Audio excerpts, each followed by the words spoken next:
Hello everyone. आज का topic है सेकेंडरी सोर्स, द्वितीयक स्रोत। वैसे स्रोत जिनके माध्यम से द्वितीयक तथ्यों का संकलन या संग्रहण किया जाता है उसे द्वितीयक स्रोत कहते हैं।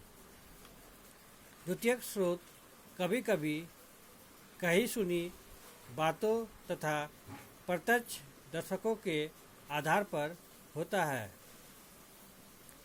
पीवी यंग के अनुसार द्वितीयक स्रोत के संकलनकर्ता तथा उसका उपयोगकर्ता दोनों अलग अलग व्यक्ति होते हैं। अर्थात द्वितीयक स्रोत वैसे स्रोत हैं जो द्वितीयक तथ्यों के संकलन में मदद करते हैं। द्वितीयक स्रोतों से एकत्रित सामग्री या आंकड़े मौलिक नहीं होते हैं, क्योंकि इसका एक बार प्रयोग हो जाने के बाद स्वरूप में लाया जाता है। कभी कभी द्वितीयक स्रोत भी महत्वपूर्ण सूचनाएं प्रदान करते हैं। द्वितीयक स्रोतों के तथ्यों का संकलन अन्य अनुसंधानकर्ता द्वारा किया जाता है, जिसके कारण शोध से संबंधित सामग्री या आंकड़े उपलब्ध होते हैं। इससे यह पता चलता है कि शोध की समस्या से संबंधित कौन कौन बातों का प्रकाशन हो चुका है और किस किस चीज़ का प्रकाशन बाकी है। पीवी यंग ने द्वितीयक स्रोत के दो प्रकार बताए हैं। प्रथम व्यक्तिगत प्रलेख तथा दूसरा सार्वजनिक प्रलेख। हम लोग सबसे पहले पहला देखते हैं, व्यक्तिगत प्रलेख। इसे पर्सनल डॉक्यूमेंट भी बोलते हैं। इसके अंतर्गत निम्नलिखित प्रलेख आते हैं। पहला पत्र, दूसरा डायरिया, तीसरा जीवन इतिहास, चौथा संस्मरण। अब एक एक करके इनका हम लोग विश्लेषण करते हैं। सबसे पहले पत्र लेटर्स। सामान्य व्यक्ति अपने जीवन काल में कई पत्र लिखता है। यद्यपि अधिकांशतः पत्र व्यक्तिगत होते हैं, परंतु फिर भी ये महत्वपूर्ण सामग्री प्रस्तुत करते हैं। अध्ययन की दृष्टि से इतिहासकारों एवं जीवनी लेखकों द्वारा पत्रों का विशेष उपयोग किया गया है। थॉमस एवं नेनिक द्वारा पोलैंड के कृषकों के अपने अध्ययन में सर्वप्रथम पत्रों को काम में लिया गया। व्यक्तिगत पत्र अध्ययन की दृष्टि से महत्वपूर्ण सामग्री प्रदान करते हैं। इनसे पत्र लिखने वालों के विचारों एवं दृष्टिकोणों को समझने में मदद मिलती है। पत्र अपने निकट के व्यक्तियों को लिखे जाते हैं, अतः इनमें व्यक्ति महत्वपूर्ण विचारों, भावनाओं, जीवन की प्रमुख घटनाओं, अनुभवों, प्रेम, घृणा, अपनी योजनाओं आदि को व्यक्त करता है। पत्रों में राजनीतिक घटनाओं एवं सामाजिक जीवन का भी विवरण मिलता है। जीवन के अंतरंग पक्षों से संबंधित बातें पत्रों में लिखी होती है। पारिवारिक तनाव, वैवाहिक संबंध, पृथक्करण, विवाह विच्छेद आदि से संबंधित महत्वपूर्ण बातों का पता पत्रों के माध्यम से सुगमता से चल जाता है। पत्र चूँकि व्यक्तिगत और गोपनीय होते हैं, अतः इनसे यथार्थ एवं विश्वसनीय सामग्री मिल पाती है। फिर भी अध्ययन की दृष्टि से पत्रों की उपयोगिता सीमित ही है। इसका कारण यह है कि एक तो व्यक्तिगत होने के कारण इन्हें प्राप्त करना कठिन है, दूसरा पत्रों में पूर्ण संदर्भ सहित घटनाओं का विवरण नहीं मिलता है तथा साथ ही घटनाओं के वर्णन में क्रमबद्धता की कमी पाई जाती है। तीसरा, पत्रों में अपूर्ण सूचनाएं मिलती है जिनके आधार पर वैज्ञानिक निष्कर्ष निकालना कठिन है। चतुर्थ, यदि पत्र लिखने का उद्देश्य कोई प्रचार कार्य रहा है तो उनमें वर्णित बातों की यथार्थता ज्ञात करना कठिन हो जाता है। अतः पत्रों द्वारा संकलित सामग्री में अभिन्नति एवं पक्षपात का दोष पाया जाता है।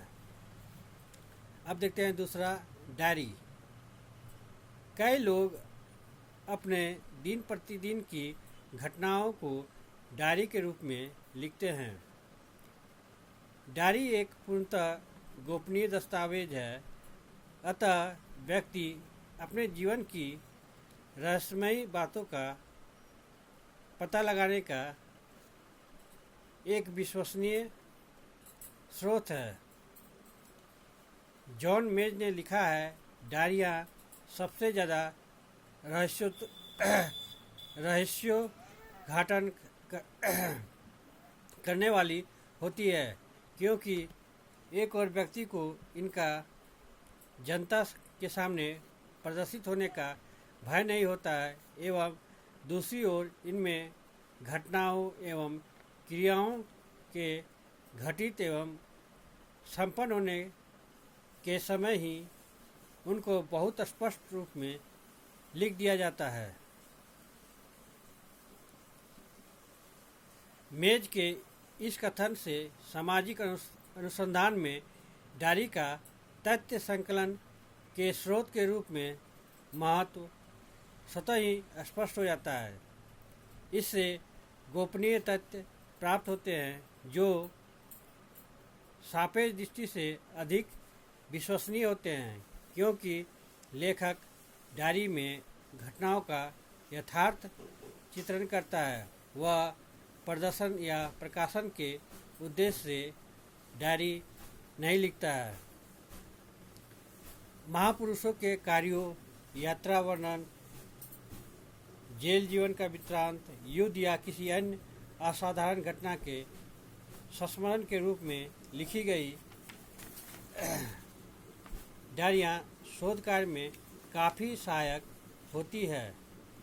डायरियों द्वारा सही सूचनाएं मिल पाती है, क्योंकि इनमें सामान्यतः घटनाओं को तोड़ मरोड़ कर प्रस्तुत नहीं किया जाता है। गोपनीय एवं विश्वसनीय तथ्यों को प्राप्त करने का यह एक महत्वपूर्ण स्रोत है। यद्यपि सामाजिक शोध में डायरी की काफ़ी उपयोगिता है, परंतु फिर भी इसकी कुछ सीमाएं हैं, कुछ दोष हैं। आलपोर्ट ने लिखा है, डायरियों में घटनाओं को पूरी तरह स्वीकार करके चला जाता है तथा अक्सर उन व्यक्तियों या दशाओं का विवरण भुला दिया जाता है जिनके अस्तित्व एवं चरित्र के बारे में डायरी के लेखक को अनुमान मात्र होता है।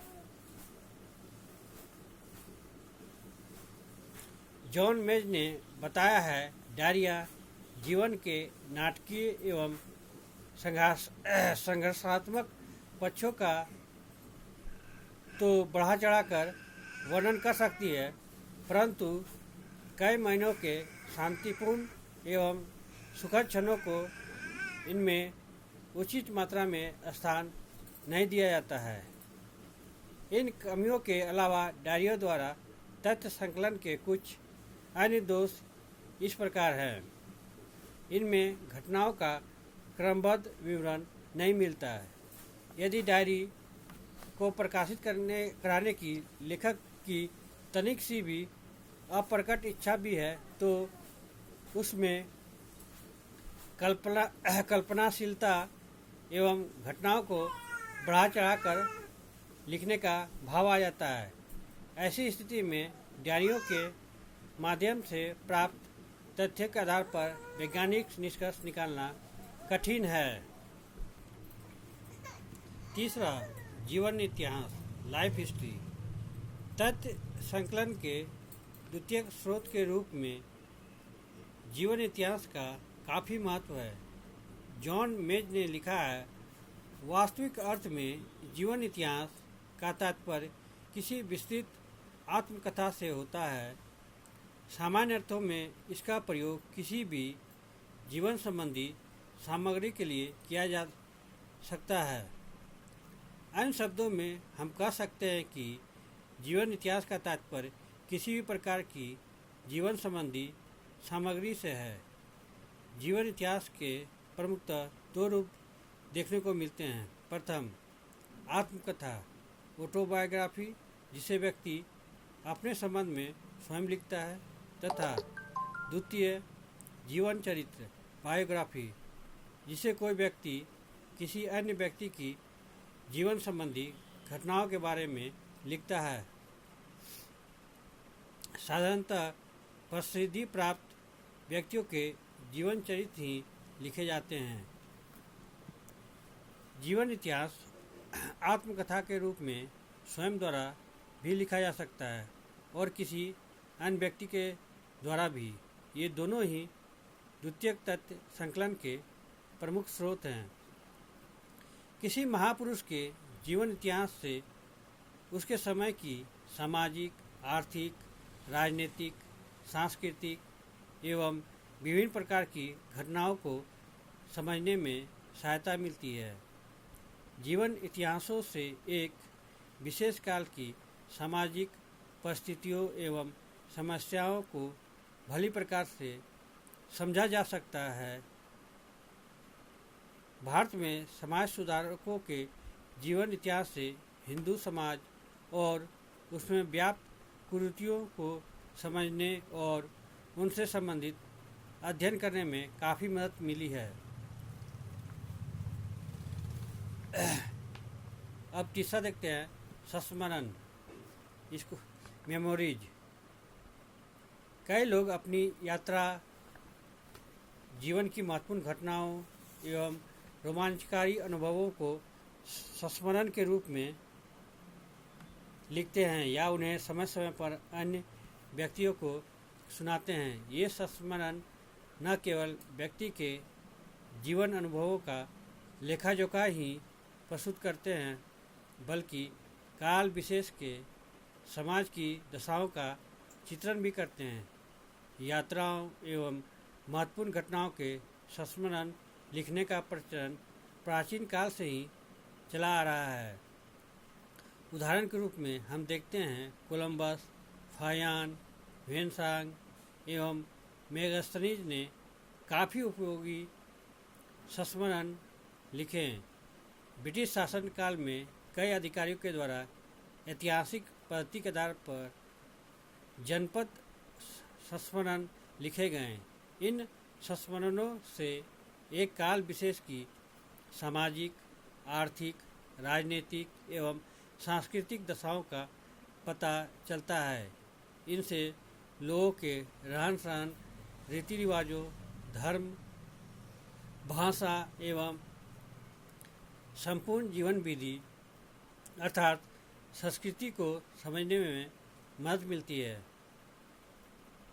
संस्मरणों की सहायता से तथ्य संकलन की कमी यह है कि इनमें क्रमबद्धता एवं वस्तुनिष्ठता का अभाव पाया जाता है।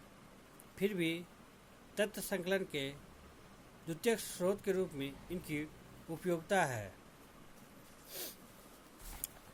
अब हम दूसरा जो था, सार्वजनिक प्रलेख, पब्लिक डॉक्यूमेंट, इसके अंतर्गत निम्नलिखित सामग्री आती है।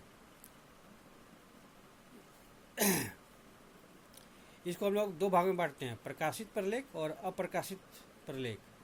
प्रकाशित प्रलेख के अंतर्गत पहला, शोध संस्थानों के प्रतिवेदन। दूसरा, व्यक्तिगत शोधकर्ताओं के प्रकाशन। तीसरा, समितियों एवं आयोगों के प्रतिवेदन। चौथा, व्यावसायिक संस्थाओं एवं परिषदों के प्रकाशन।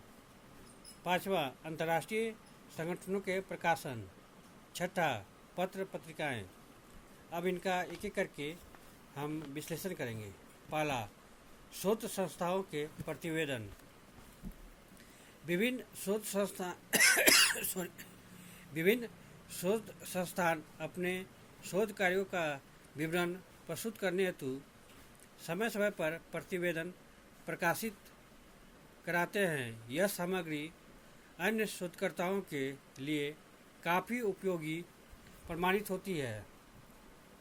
टाटा समाज विज्ञान संस्थान, जनजातीय अनुसंधान संस्थान, राष्ट्रीय शैक्षणिक शोध तथा प्रशिक्षण संस्थान, समाज विज्ञान शोध परिषद एवं राष्ट्रीय व्यवहारिक आर्थिक शोध परिषद ने अपने प्रतिवेदनों का समय समय पर प्रकाशन करा के महत्वपूर्ण शोध सामग्री उपलब्ध कराई है।